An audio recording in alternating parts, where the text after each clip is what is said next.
What is going on, everyone? Welcome back to the World According to Briggs and a video about the places you don't want to live in Nashville, Tennessee. Tennessee is a great state filled to the rim with good people, but like every place on the planet, you got some spots you don't want to call home if you can help it. Before we get started, is Nashville a horrible place? No, not at all. It doesn't have crime like Chicago, poverty like Detroit, or homeless like San Francisco. This video is comparing the neighborhoods in Nashville and using statistics and the national average. We aren't going by local legend, reputation, or opinion. If you ask 100 locals of any city what the worst neighborhood is, you'll get 50 different answers. This video is made for people that are thinking about relocating to Nashville and not made for the locals. Because of that, we use the actual names of these neighborhoods so they can find them on a map, or if they're talking to a real estate agent, they know exactly where they're talking about. If you want to know what the locals call it, just read the comment section in this video. You'll find 5 different answers for almost every single neighborhood.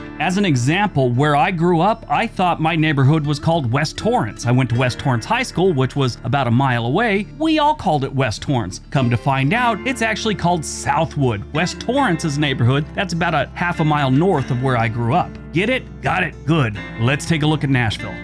Number 10, Buena Vista Heights. Buena Vista Heights is on the south side of the Cumberland River, just north of Tennessee State University. For a neighborhood that doesn't have the best stats, it doesn't look that bad. I mean, the homes aren't really run down or anything. It looks like a decent neighborhood. Now, the stats tell you a different story, but I think they're a little misleading because they do have an industrial area to the north of Buena Vista Heights that I think a lot of their stats are spillover from that. So that's my opinion. But we're sticking to the stats, and the stats, like I said, paint a different picture. There are only 1,000 people, well, 1,100 people living in this neighborhood, so it's really easy to get some bad stats with a little bit of a crime spree. Right now, their total crime rate is 200% higher than the national average. Their violent crime rate is 312% higher than the national average. That's not good. Only 73.1% of the people in Buena Vista Heights have completed high school. On top of that, the average income per capita in Buena Vista Heights is 49% lower than the national average. That number tells you there's a lot of people living at or just below the poverty line. They don't have a whole bunch of poverty, but they got a whole bunch of people that are almost there. There are no homes for sale currently here, but for this area, the median home price is about $300,000.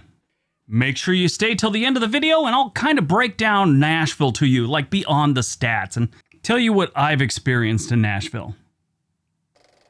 Number 9, Cleveland Park. Across the Cumberland River and north of downtown Nashville, you find the wonderful neighborhood of Cleveland Park. This is another one that doesn't look terrible. It has actually got some really nice construction going on there, so I'm not sure how long they will be on a list of suckage. Right now, they kind of suck for a couple reasons. First of all, they have 2 things that kind of make a neighborhood a little less than it should be. They have an industrial area with like a salvage yard and stuff like that to the west, and to the east, they have some train tracks. Nothing good has ever come from having train tracks running through your neighborhood. I mean, maybe if a train derailed there and it was carrying nothing but $50 bills and they blew up all over the neighborhood, that might be good, but that never happens now, does it? So having train tracks in your backyard sucks. The other thing is houses are a little expensive here for the stats. I mean, normally when you don't have the best crime stats and people don't have a lot of high school diplomas and you got some poverty, the houses are reasonable. Not so much here. There are 2,200 people living in Cleveland Park and they live with a crime rate that is 135% higher than the national average. Their violent crime rate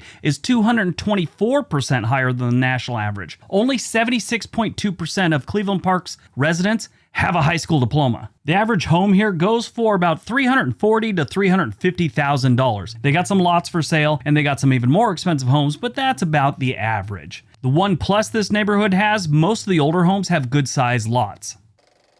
Number 8, Eastwood. Eastwood is on the same side of the river with Cleveland Park. It's actually east of Cleveland Park a little bit, and there's almost 3,000 residents in this neighborhood. Again, the neighborhood doesn't look bad. A majority of the homes look like the owners actually care about them, so, mowed lawns and painted and not a bunch of broken down cars in front of them. That's a plus. Their stats, though, kind of paint a different picture. The first thing is it's far too expensive for what you're getting here. Housing is 46% higher than the national average in Eastwood, but they still have a total crime rate that's 218% higher than the national average. Their violent crime rate is 427% higher than the national average. That's not a good number. One survey shows that their average high school test scores are 76% lower than the national average. One good thing for Eastwood is their poverty level is equal to the national average, so they're not really doing bad there.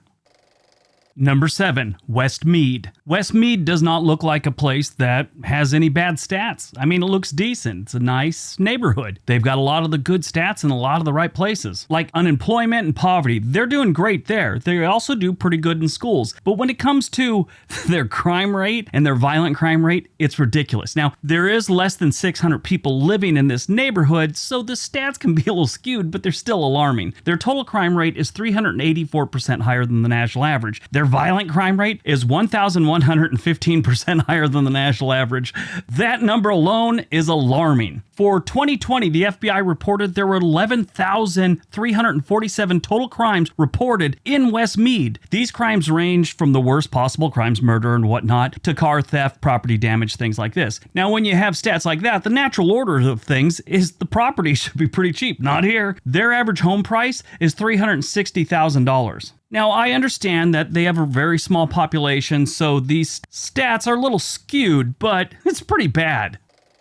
Number 6, Osage North Fisk. Back up to the Buena Vista Heights side of town, which is northwest of downtown Nashville, you have Osage North Fisk. This is one of the first ones on this list that actually looks like its stats. This place doesn't look that good. It's a little bit run down. Yeah, sure, compared to places like Detroit, Chicago, bad neighborhoods, it's not that bad, but Nashville standards, it doesn't look great. There's about 2,200 residents living here, and they have a total crime rate that's 230% higher than the national average. Their violent crime rate is 345% higher than the national average. This is another neighborhood that didn't get that memo about if your neighborhood has horrible stats, your houses should be cheap. The average home price here is $360,000. They do have one that is missing a roof. I'm not even joking. The roof is completely gone, and it's going for $200,000. That's how you get a house for under like $210,000. It doesn't come with a roof. But it does come with 3 old mattresses in the driveway and a rocking chair that is missing one of the rockers. It only has one. Their high school test scores are 65% lower than the national average, and their rate of people that have actual college degrees, like a bachelor degree, is almost 60% lower than the national average. It's 58% lower.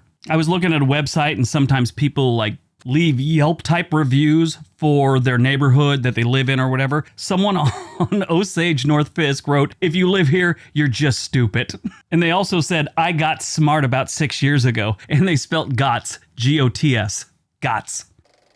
Number 5, Talbot's Corner. Back to the east side we go for Talbot's Corner. Talbot's Corner is a little bit bigger than most of the neighborhoods on this list. Matter of fact, it overlaps into Cleveland Park from earlier, but they got their own neighborhoods, they got their own stats. This neighborhood is named after a Revolutionary War veteran named Thomas Talbot. I was reading one thing about this neighborhood, and they said not many shootings go on here, but when they do have a shooting, like 3 or 4 people get shot. There's a little over 12,000 residents in Talbot's Corner, and they live with a crime rate that is 329% higher than the national average. Their violent crime rate is 604% higher than the national average. In this neighborhood, assaults are not unusual, it looks like. I was reading their little police blotter, and it's like, this person got punched in the face, this person got hit with a baseball bat. Like so many other neighborhoods and suburbs in the Nashville area, the home prices are going up faster than the crime rate. The average home price here is $350,000. The income per capita in Talbot's Corner is 41% lower than the national average. And their unemployment rate is 75% higher than the national average. So even low-paying jobs are hard to come by in this neighborhood. Number 4, Bordeaux. Bordeaux is across the river. And guess what? They got some train tracks, a small refinery, and a woman's colony. All within the same little area. If you had refinery, train tracks, and woman's lockup on your crappy neighborhood's bingo card, you're a winner. Come on up and get a prize. I read one thing where the locals seem to think that this is the single mother capital of Nashville. Over 20% of the residents here are single mothers. For all those dudes that email me all the time wondering where the best place to meet women might be, I think you should start here. They got high crimes and low wages here, all the things that make Bordeaux wonderful. Bordeaux has about 5,000 residents. They have a crime rate that's 288% higher than the national average. Their violent crime rate is 617% higher than the national average. The income per capita in Bordeaux is 35% lower than the national average. If you want to buy a house amongst all these single ladies, you should expect on paying over $325,000. That's their average. There is one plus to this place. They have a really cool swinging bridge that crosses the Cumberland River for the train. So as the train comes by or a boat comes by, they kind of just rotate the bridge and then they rotate it back so a train can cross. Really interesting. Number 3, Haines area. Staying on the north side of the Cumberland River and just northeast of Bordeaux, you have the Haines area with its 7,150 residents. This is one of those places that have such high crime rates, you'd think they're trying to win some kind of contest with the highest crime rate. Their total crime rate here is 498% higher than the national average, and their violent crime rate is 833% higher than the national average. If you want to settle down here and buy a house, you better be expected to pay about $350,000. Number 2. Glencliff. Glencliff has it all. They got a couple industrial areas really close, they got some train tracks, and they have a giant rail yard to the west. They also have a zoo not too far away. Their crime rate is 406% higher than the national average. Their violent crime rate is 869% higher than the national average. If you want to live near the rail yard in Glencliff, be prepared to spend about $330,000 for a home. There's some homes here that are really expensive, like way beyond that, but $330,000 seems to be about the average.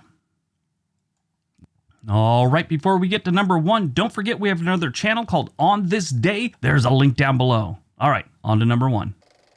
And number 1, Heron Walk. On the outskirts of the Nashville metro area, you have Heron Walk. It is north of the Grand Ole Opry. If you look up Grand Ole Opry, look up, cross the Cumberland River, you'll see it right there. This, like so many other neighborhoods in the Nashville metro area, it doesn't look that bad. It looks like a nice place to live, maybe not the best place to live, but it doesn't look that bad. And then you look at the crime stats and you're all, it is that bad. The population here is just under 12,000 residents. Their total crime rate is 480% higher than the national average. Their violent crime rate is 884% higher than the national average. The income per capita in Heron Walk is 40% lower than the national average. That's not good. They also have a high school graduation rate that is 13% lower than the national average, and their average test score in high school is 61% lower than the national average. If you want to buy a house here, it's still going to cost you about $330,000. That's the average, and they've got a lot of houses that are really close to the river that are